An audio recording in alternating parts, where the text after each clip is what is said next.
Oh, hi there. Good evening and welcome. This is your superstation, Joy 99.7 FM. My name is Animwaa Anim-Addo, and this is Strong and Sassy. If you're tuning in for the first time, well, we don't know where you've been. We've been here, but you're welcome all the same. Join us on Facebook, Joy 99.7 FM, and you can watch the show live. Like I always say, it's much more interesting when you watch it live because there's a lot to see. I can promise you. You go on Facebook and there's a lot to see. Anyway, tonight my guests in studio, Brenda Adbo. Hi, Brenda. Brenda is a mental health nurse. And Noella Karen Yali. Noella works with us here. She hosted a few weeks ago when I was off sick. So Yeah. thank you for that. And Thank welcome. you too. You're welcome. It's too. my Thank first you. time having you on. Me too. So I'm really excited. And then joining us on the phone at some point, Dr. Ruth Owusu-Entry. She's a psychiatrist at KNUSD and Comfort Anoche Teaching Hospital. So tonight we're talking mental health and how the strong and sassy woman is coping with life generally. So for the purposes of this conversation, we're putting the strong and sassy woman between the ages of, let's say, about 25 to 35, 36, 37, thereabout. And we're curious to know what the challenges are, what life is like generally. I mean, you guys have, like, this generation, like your generation is very exciting, very raz. Okay, their generation. Oh, you have also part way. No, I'm getting Oh, you are, wow, okay. Is no. So then it includes you because you people are even I'm worse. more than 35. Oh, that's what I meant. Yeah. Okay. So your generation is very, like raz. So I'm and I'm in the they box. you and no, you are the strong and sassy. You know what I Right. mean. The generation is very raz and very, I mean, if you, like I said, go on Facebook. When you go on Facebook, you do the analysis, you understand what I mean. So yeah. So Noella, let me start with you. No, please start with Brenda. No, I'm just saying with you. So tell me, what are some of your biggest challenges right now? All right. So once again, thank you, and hi going out to our listeners as well. So my challenge. Okay, let me not personalize it. Let me speak for Generally. Yeah, generally. For the team. It could be. I mean, there are so many factors. It could Okay. be career wise, personal development.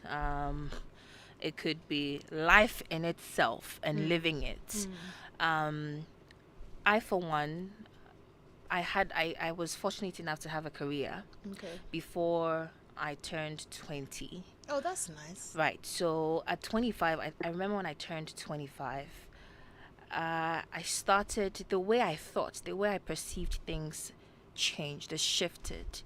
So you're thinking, career wise, you're thinking, okay, I've been doing this since I was 19. So what? I've been doing it for, let's say, approximately 5 years or 6 years. Okay, how am I going to progress this? Am I sure I want to still stay in this career? Do I want to stay in this box? I have untapped potentials. Do I want to explore it still doing this particular career, or I want to go look for something out there? I had gone to school at the time, so I remember when I wanted to do my national service, I was contemplating, okay, maybe I should shift to banking. I should try other, and it's all in a quest to want to develop. You want to, what's your next level? Yeah. Do I still want to do media and maybe find something more exciting, more fulfilling in the media? Because it will get to a point where what you do or what you're good at becomes a comfort zone for you. And so you want to feel challenged. I don't know, maybe it's for me, I don't know about Yeah. others, but I for mean, me, you did caveats with it personally, so yeah, I right, get that. right, I want to do something that challenges me more, want something that, gets me up in the middle of the night, trying to research, trying to, you have restless night about something that you really want to do. And for me, that would be exciting. But finding that out can really be a challenge, and it could really get into a mood of depression if you're not strong. Okay, yeah. And that aside, finances. As you grow, your responsibility financially doubles or triples or quadruples. It depends. If you are a first child, Firstborn pressure. exactly. Are you a first? Yes, I am. Oh yeah, firstborn pressure. Firstborn by a single parent, so you can imagine. Yeah, I know yeah, when yeah. we mention that, it sounds so cliche. Yeah, No, it's not though. But then the pressure is real. exactly, and the pressure really lies in individual experiences. It's different. It's really different, and it's tough. It's really tough. So since I turned 25, I've been thinking. Those I'm close to would tell you. I'm always, seeking answers, trying to get some kind of coaching, or what would say managing from someone, because it really gets lonely. Yeah, it does. If you started life very early like I did, it gets to a point where you wish, how when you're a child, you can rely on your mom to plan your life for you. This time around, you have to plan the life, and that could be really tough on your mental health. Yeah. Yeah. So these for you, I love that last bit though, because I think we don't talk about it enough. The transition into like responsible adulthood, and the day that it dawns on you, like, oh my God, Yeah. I am in control of my life, and if I mess it up, then that's it. Yeah. We don't. You didn't talk about love, family. Well, that is also an aspect. Okay. Of course. And for me, it started when I turned 25. In fact, when I finished high school, a year after I finished high school, I remember most of my colleagues were already getting married. I'm like, hey. But for me, I was like, oh no, that's too early. I want to really enjoy. I want to have all my fun, because that's also important, that you go through the fun experiences. You relax and take life, one at a time. But then when I turned 25, 26, then it started dawning on me. I'm like, okay, so what, 25, you have 5 years to hit 30. Well, that seems far, but it's not that far. And whatever you start doing now at 25 will determine, or can determine, how you would turn out in your 30s. And for me, it became a little bit of pressuring, for lack of a better description, because social media isn't also helping. You're looking at people living younger than you, quote unquote, living lives that makes you feel like, oh, did I not do something right in my 20s or my 20, like when I was 21, 22, 23? Was there something I was missing out on? And that whole feeling can be, it can really be depressing. Yeah. And also with the love thing, your thoughts and how you think about relationships in your early 20s, they change. They become very different when you're transitioning into your 30s. At 21, you probably want someone who is outgoing, would maybe Makes you laugh, makes you of the feel party, the butterflies in your tummy, and all of that. But then, as you grow, 20, 26, 27, 20, okay, no, then you start looking at the man. Those things don't really excite you anymore. You start looking at something more than what just like surface, the surface. You want to look at something more deeper, more meaningful. And obviously that is that could be different from what you would define, and it's different from what I would define as deep as well. But if I should sum it up, it is tough, but sometimes what really helps is you staying true to yourself, and I guess not settling. Sometimes. Yeah. So you sometimes it also helps to settle. Yeah. Anyway, let me not make that the next. Let me come to Ruth before I get to. So in your experience, because you've dealt with a lot of people, a lot of issues, and all of that, do you find what Noella is saying relatable? It is. To a large extent, it is, because, like personally, for me, growing up, yes, you've tailored out your life okay, so from here I'm going to this stage, from this stage I'm going here, and then something comes up along the way and it distorts the whole The plan. plan. That it could be you lost a parent, anything. Because I think I remember when we were doing our service, a colleague of mine was involved in an accident. So I think she lost the use of her leg, and that at that time that wasn't what she planned for her life at that particular time. Obviously, because the loss of a parent. Yes, so you can realize that that's the burden of having to cope with all the emotions at that particular time. And unfortunately for us, like culturally, mental health and its associated issues are not something we really talk about. We, oh, you don't worry, this person coped with it, but forgetting that we all have our own different mechanism of coping with such issues. Maybe for me, I can easily Brush take, it aside and yes, move on. but somebody can dwell on that particular issue. I've had friends who have had bad marriages, so now to even go into a relationship, it's a problem. You understand? But if we have had the upgrowing early with mental health being something spoken about, when these issues happen, you know how you can react, how to cope, and mostly we don't heal. That's how come moving forward becomes very difficult. Yeah. So, wow, that's a lot of that's a lot of different things Yeah. as well. So, I mean, if we were categorizing, and this is for both of you, and we'll have Dr. Ruth Owusu join us in a second, but if we're categorizing between the two of you, let's kind of put it in order of what you feel is maybe more pressing. Let me start with you, Brenda, maybe because you've just dealt with more people. So in order of what you feel like is more pressing for that age group, like the things that really, Matters. really, really stress, cause stress and I think, Noella, also when we're done, maybe we should talk about the pressure of like being beautiful at that age. It's like, they say like at that age you are a You are rose so- in bloom, Yeah. and if you are not plucked, Yeah. then You there's that there's way. pressure, so let's do that and then do. So I think for I didn't have the experience of being alone during that age, so I can't really talk much because by then I had already had my daughter. By 25, Okay. I already had responsibilities then.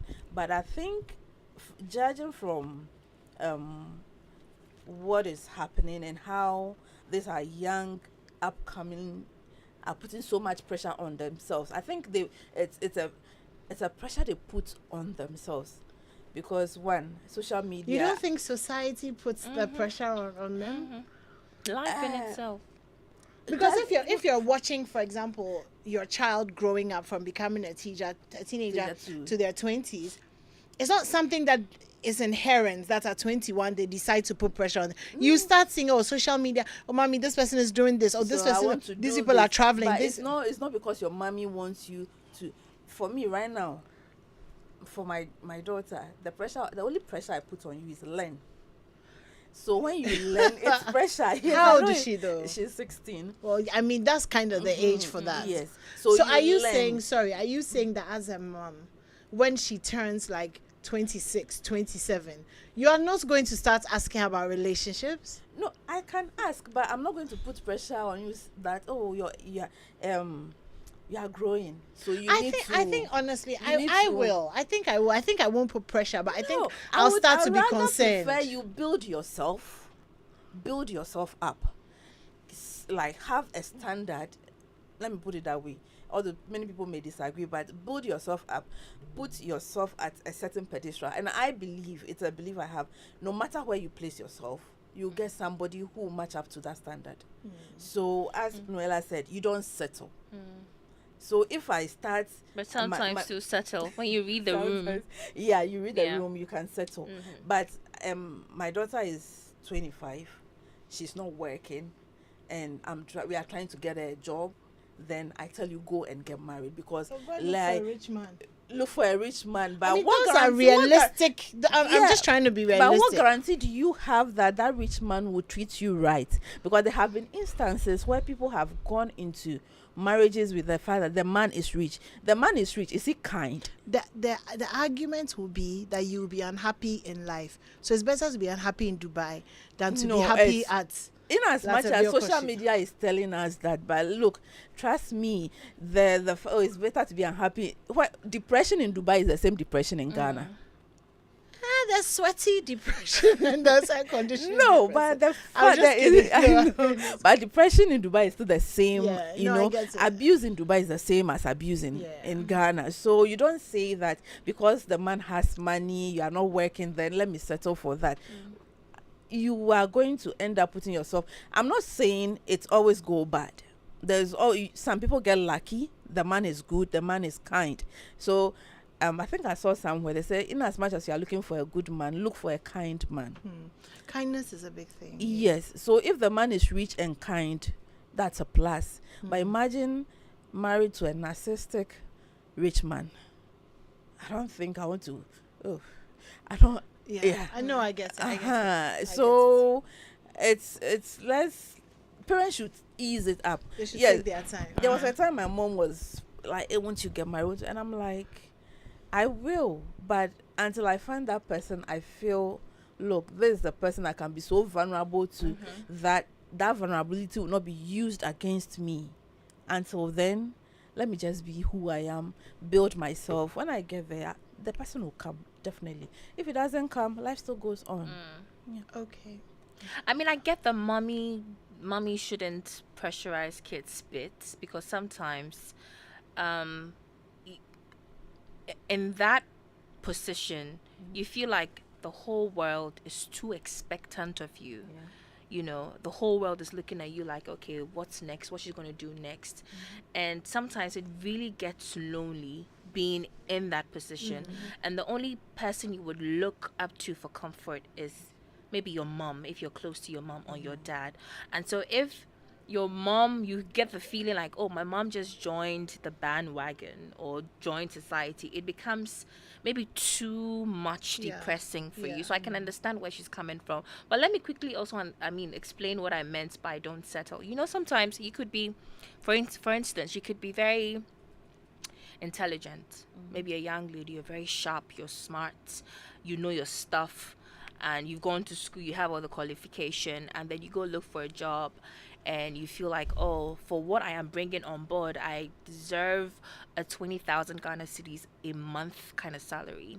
But then the job you're going to look for, they're saying, okay, listen, we think you're good, there's so much more you can add to us and all, you have value, but we can just afford 5,000 for now. Sometimes, do your analysis and take it up. Because if you don't, what happens is, if you go, like, let's say if you go to 3 or 4 other let's say job Companies. interviews, and they're all giving you that kind of money and you do not take it, you are losing. But if you should take, you never know. As you rise through the ranks, they now will know that, oh no, this girl brings a lot of value, we need to add. Or probably sometimes through the job you can actually get a link to a bigger break. So that's what I mean by sometimes know when to settle, and sometimes know when not where to. I definitely agree with you, and I think that age bracket is probably the best time to explore. You know, I also do think that you get to a certain point when it's like, nah, fam. But I think that absolutely works. But before we go to Doc,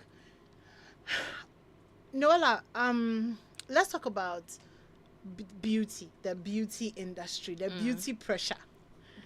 For that age group. So this is something I've noticed, right? More recently, when I go into shops and stuff, I see, young girls, 20s, 30s, they are dressed, on point, like Nothing out of place. from hair to the lashes to the, to the toes to the, like, everything is, and they are walking and they are so perfect.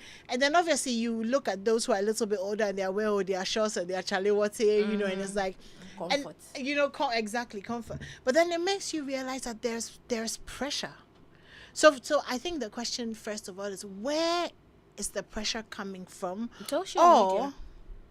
So it is coming from It's somewhere. social media. Yeah. Technology. Okay, so I can't speak for those in their early 20s. Maybe I can't relate, because when I was in my 20s, naturally I like to look good. Okay. I like to look presentable. Like they say, I never want to be cut on fresh or whatever. So I like to always, even if it's cheap clothes, the clothes I need to get from Kant or Kantamanto. I'm the way going you're slanging the country, I thought it was like, some South African, No. brand, Kantamanto. some Kins.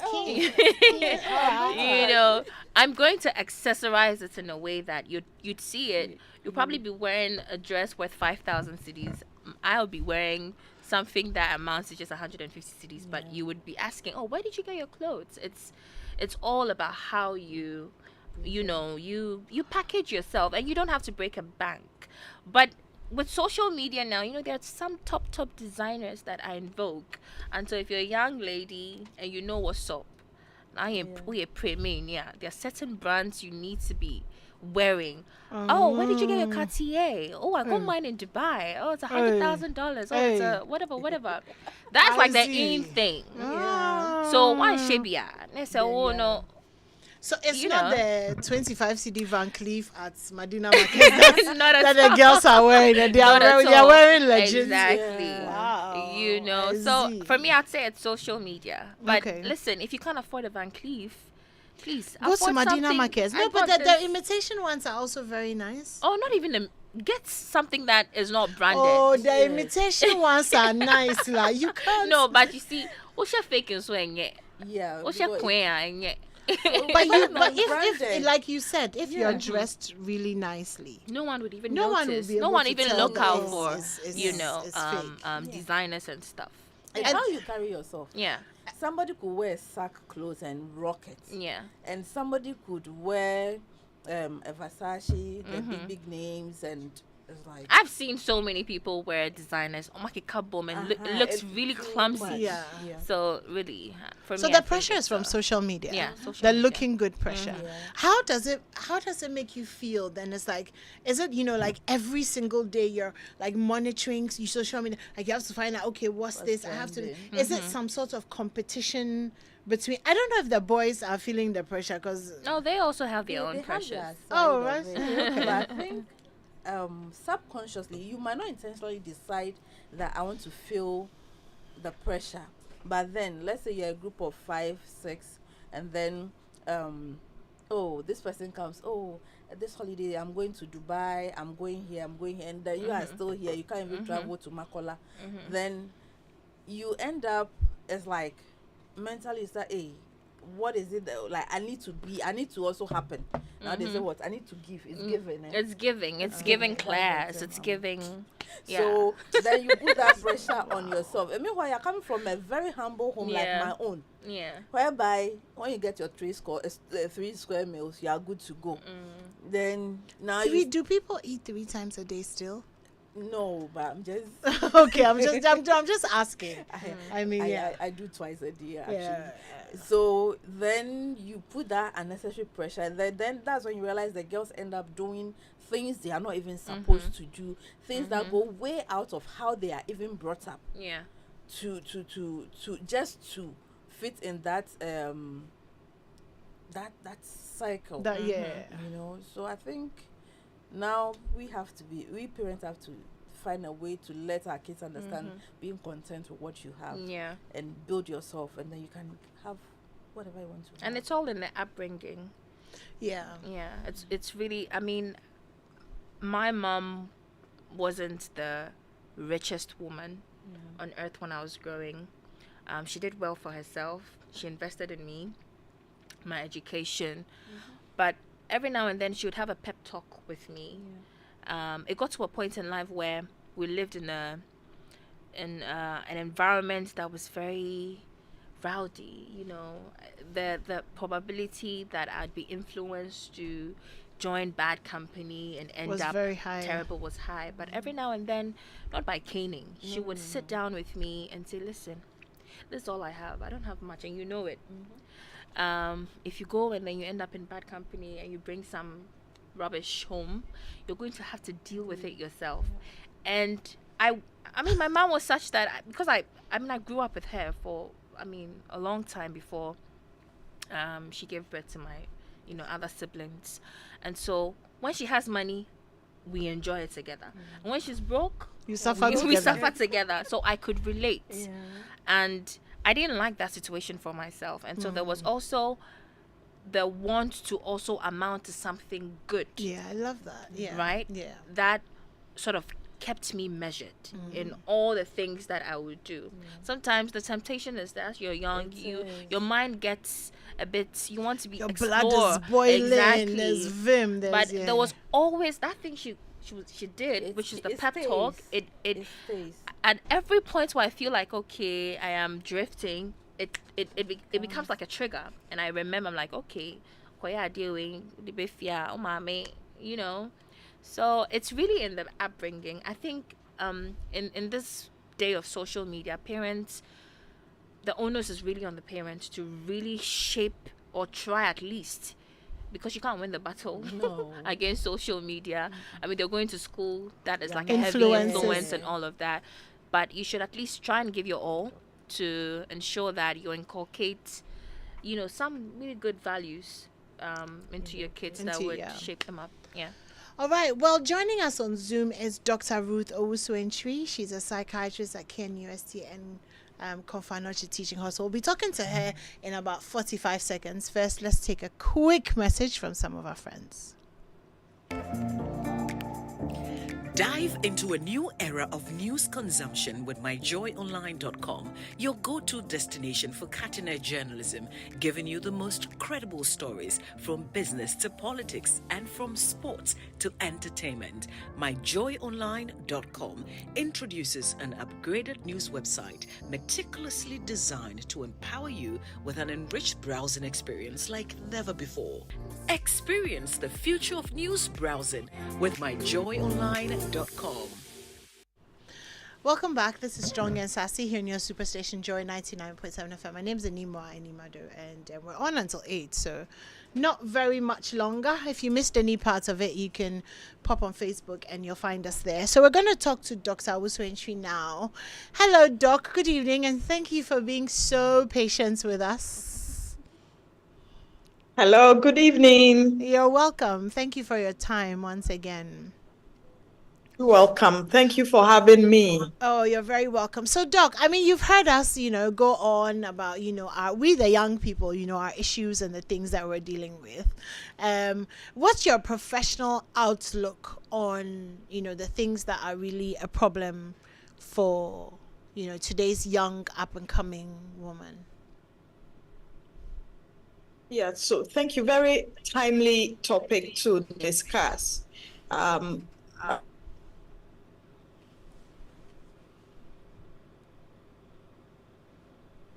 Hello, Doc. Network.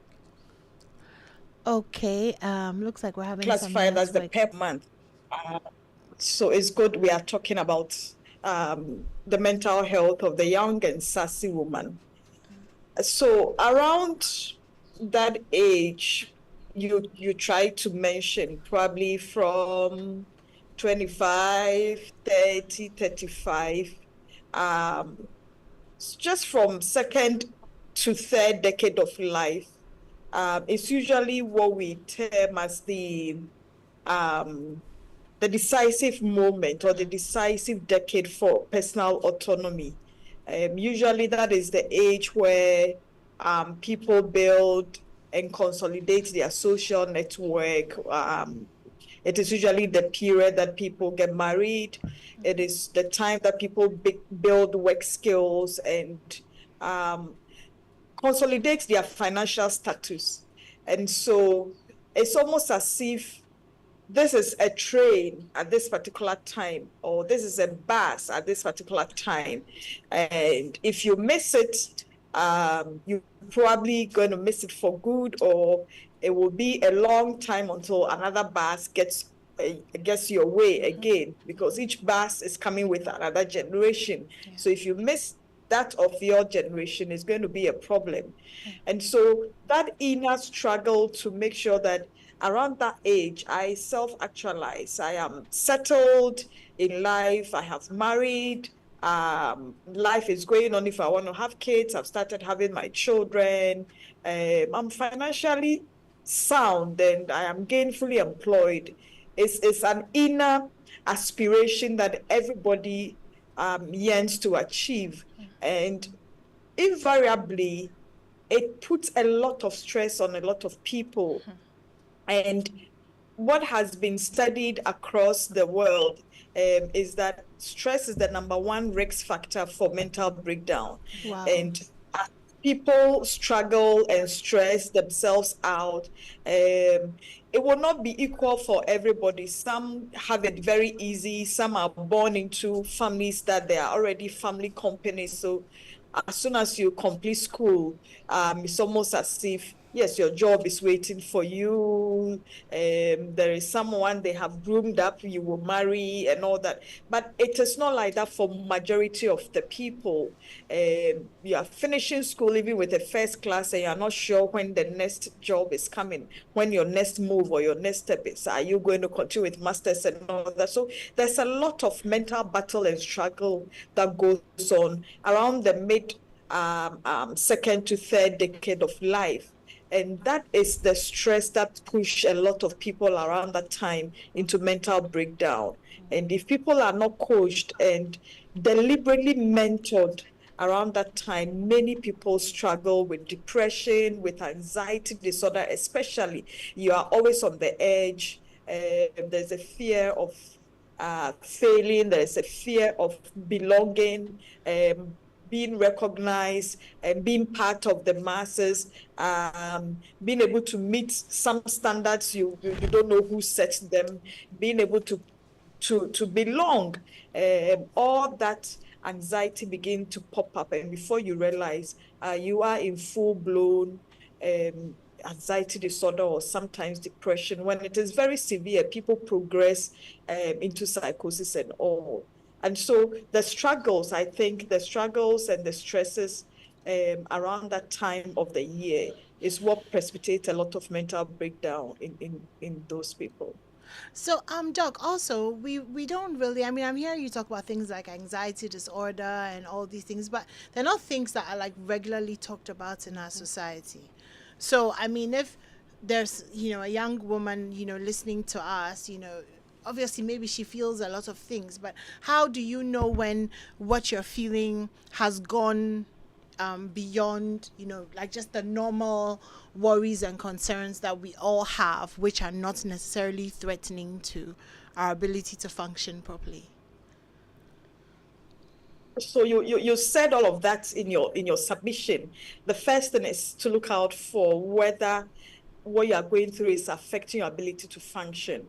Is it affecting your work output? Is it affecting your relationship with people around? Do you feel anxious such that you are easily irritable? So things you used to joke about and laugh about with friends, now they talk about it and you flip. And people are worried that what's happening. We've talked about this before. We could laugh about this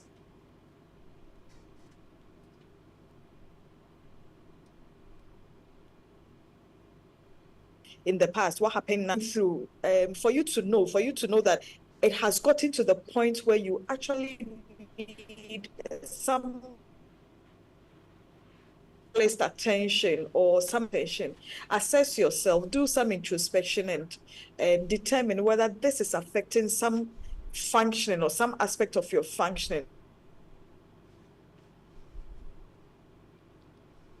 Aspect of your marital life, your finances, your sleep. Are you so anxious that you struggle to fall asleep or you struggle to remain asleep? Are you feeling sad more often that you can't concentrate on your work? Are you making a lot of mistakes that your superior or your bosses or your colleagues at work are now complaining, do you find yourself now withdrawing from the usual company you used to keep? So a change in who you normally are is one of the first indications that no, whatever you are going through has gone beyond the usual stresses of life, and it is becoming more than necessary. That change, a change from who you are, who you used to be. You could have been a very bubbly person who has suddenly become reserved, or the other way around. You could be an introvert who has suddenly become talkative. So that change in you is one of the first indication that the stresses are probably more than is required, and you may need some attention. Right. Okay. Well, thank you for that. We will come back to you in a few minutes to get maybe your final thoughts on. But I mean, what Doc says is very relatable and Yes, very. it is. It is. She actually nailed everything, because from the stresses, it can progress to anxiety, it can progress to depression, and even and what doesn't even help is when um it's genetic, when it's in the family. Yeah. Yeah. So you're already predisposed. You have already predisposed to it, so it takes very little to actually push you. trigger that, so I always say that it's good you ask question growing up, and although mental health is a taboo per se, let's say we don't talk about it. It's like you don't talk about I blue. think it's getting better, right? Now it's getting better because we are making so much noise I about think it. that's also one advantage, a few advantages of social media. Yes. Yeah. Yes, it's a few advantages. You get to actually put it out Here, there. and then people are People talking are about yes, it. and it's social media is helping actually, and I think it starts from us actually. We bringing it to the forefront for people to understand. Look, mental issues. It can be even anger is a mental health issue, because I mean you get angry, you destroy things, you hit somebody. At that moment you are not yourself. Your brain is not functioning as it should function. So you get angry, you do that. And some people in their anger fits, they kill somebody. You didn't intend to, but these are some of the things. And it's compounded stress that gets people to that level. As a woman, you are growing up as from after, so it's like this. You go to primary, JHS, SHS, uni.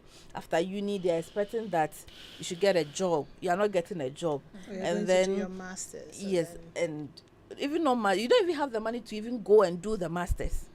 And then you are the firstborn. You have other siblings who are looking up to you. And then if you are not fortunate in life, you have a mother who can really describe you, like you wake up and you wake up, the small food I'll give to your siblings, you're also here sharing with us, all that. And then one day you realize that the person can't take that pressure, and then the person might either go the negative or it always goes negative. The person can end up finding themselves with a group of friends who, oh, let's go and do this, although your upbringing tells you this is so wrong, don't. But because you want to ease that mental instability, so whatever advice is good advice at that particular moment. So I think we should also, parents should, I mean, sometimes look at it like, this thing I'm telling this child at this particular time, how is the child actually absorbing that mentally? It helps if you try to, hey, this, okay, let me mind my words. You like the comparison. Look at your friend is doing so well. Didn't you start school with this person? Sometimes they even compare your now to when they were younger, like you. Yeah, yes, Completely yes. When I was different your set age, I was already doing this, I was already doing that, and you can't even get out from the house. All those pressures can actually push people overboard. It starts small. It's just little triggers that, and we don't have even support groups or places people could just walk in and be like, you know what, I just need somebody to just listen. We don't have it. So for me, my place at Braka Polyclinic, when the OPD, we always make sure we give talk, and we always tell them, even if it's a person you brought, just come, we'll talk to you. You just talk to us, we'll listen. And if you're okay, you go. So we have wellness center at Adabra. It's a walk-in. You come, there are mental health nurses there.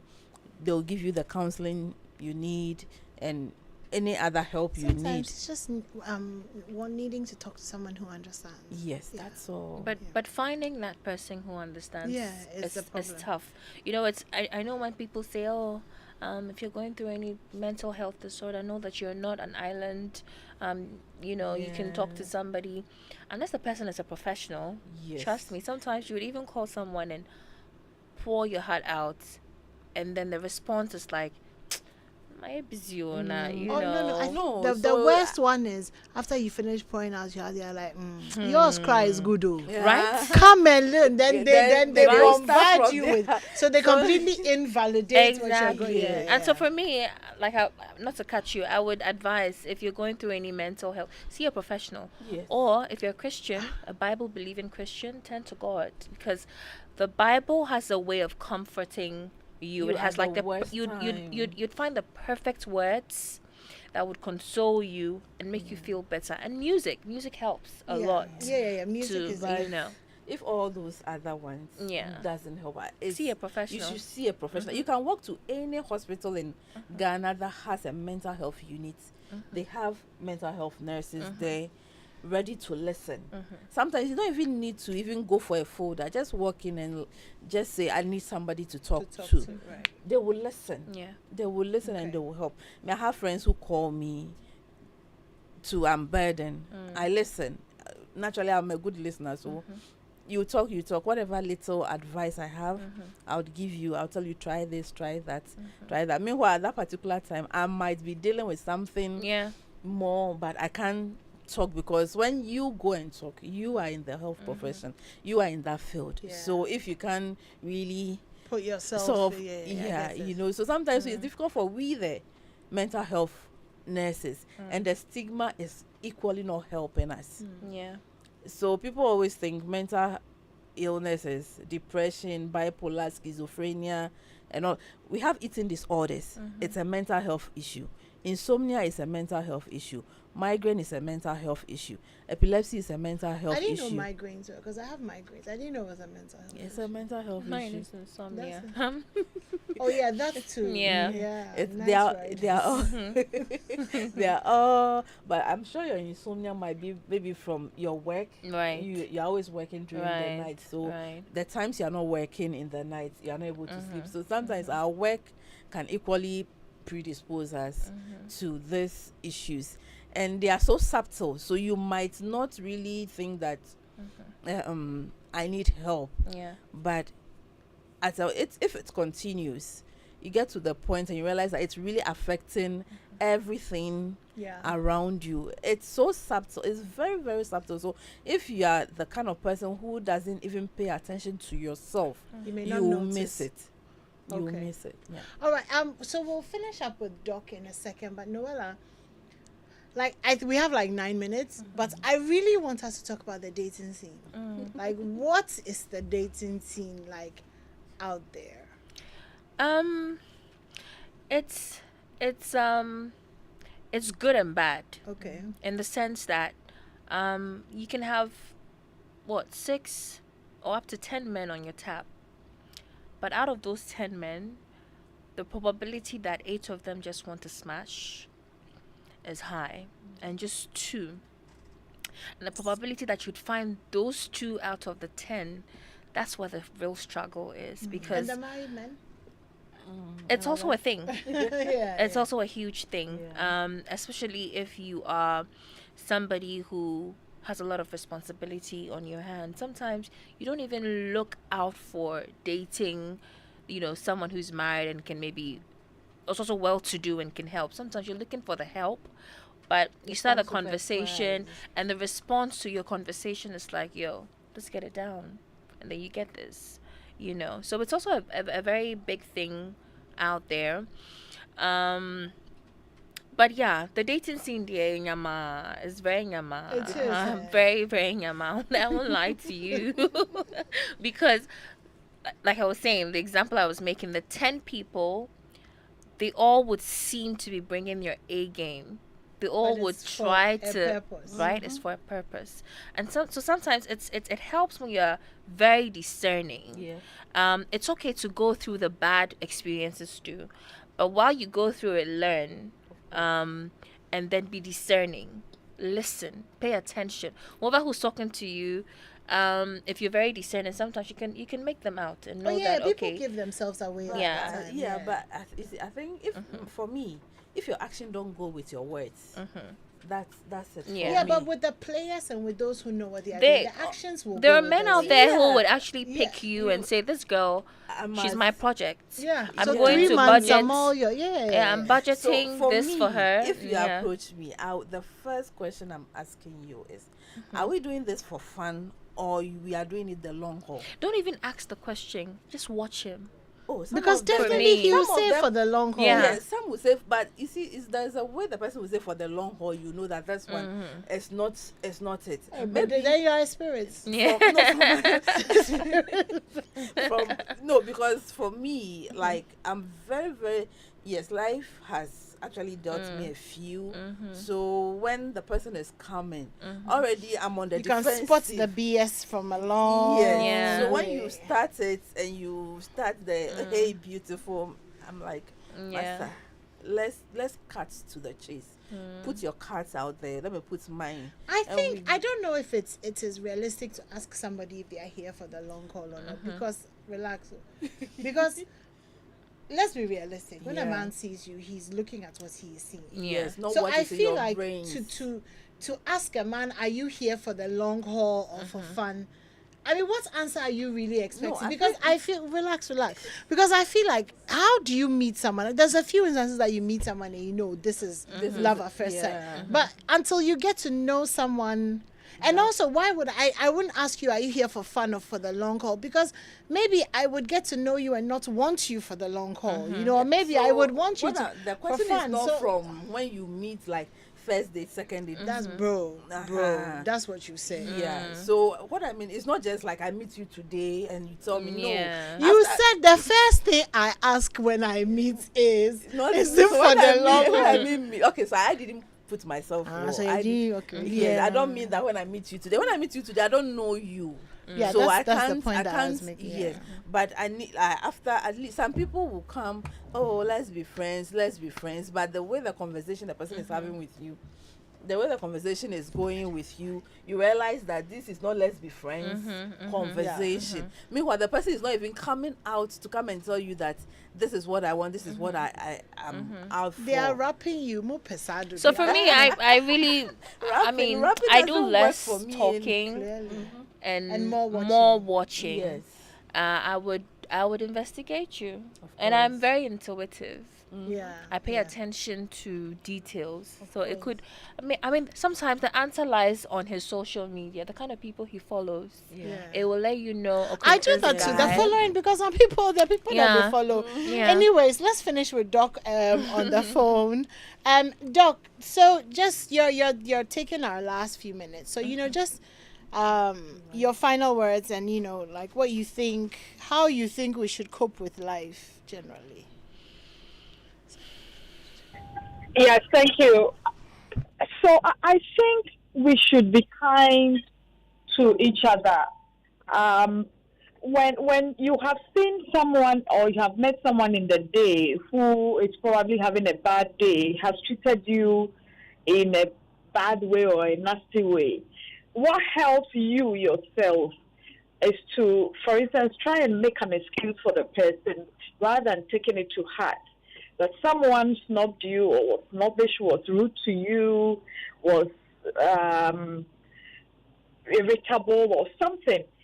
You go to an office, you met a secretary, you thought the person was rude. Instead of you flaring up and probably giving it back to the person, make an excuse. Probably she's having a bad day. Probably she's having a difficult time at work.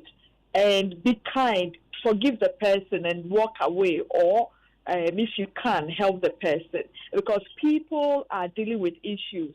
And one of your panelists said, sometimes you go and talk to people and all they can say is that, I'm very busy and all that. That is not kindness. If someone identified you to be able to pour their heart out, the least you can say or do is to empathize with them. You don't have to be a mental health professional, but we all have an innate ability to empathize with people. Just telling them that I appreciate what you are going through. I cannot go through half of that. I may not have help at this moment, but I will pray with you, or let me know if you need anything. Let me know how I can be of help. Or I know this professional here. I can accompany you to go and see the person. Are all little and kind ways we can extend some support to people going through mental health challenges. And then again, as I have already said, stress is the number one risk factor. Let us know what our stress levels are. Stress is very personal. What will stress somebody may not necessarily stress you. So it's important that as individuals, we know when we have gotten our limit, and then we take a break. Yes. And if you don't take care, you keep building up one stress upon the other, and before you realize, toppled over. So when we realize we are tired, let's take a break to chill out and rewind and come back, because All right. life generally is stressful, but it's important we take break from that from time Okay, to time. Doc. All right. Thank you so much for that. And that was Dr. Ruth Owusu-Antwi, psychiatrist, Ken UST, and Kath. Thank you to Brenda and Noella for joining us. We were just, beginning to enjoy the Nyama dating scene, but, we'll talk about that another time. Thank you so much for joining us. My name's Animwaa Anim-Addo. We'll do this again next week at 7 o'clock. If you missed any part of the show, we're on Facebook. And thank you to the whole team for being here. I'm handing over to the news team for the 8 o'clock.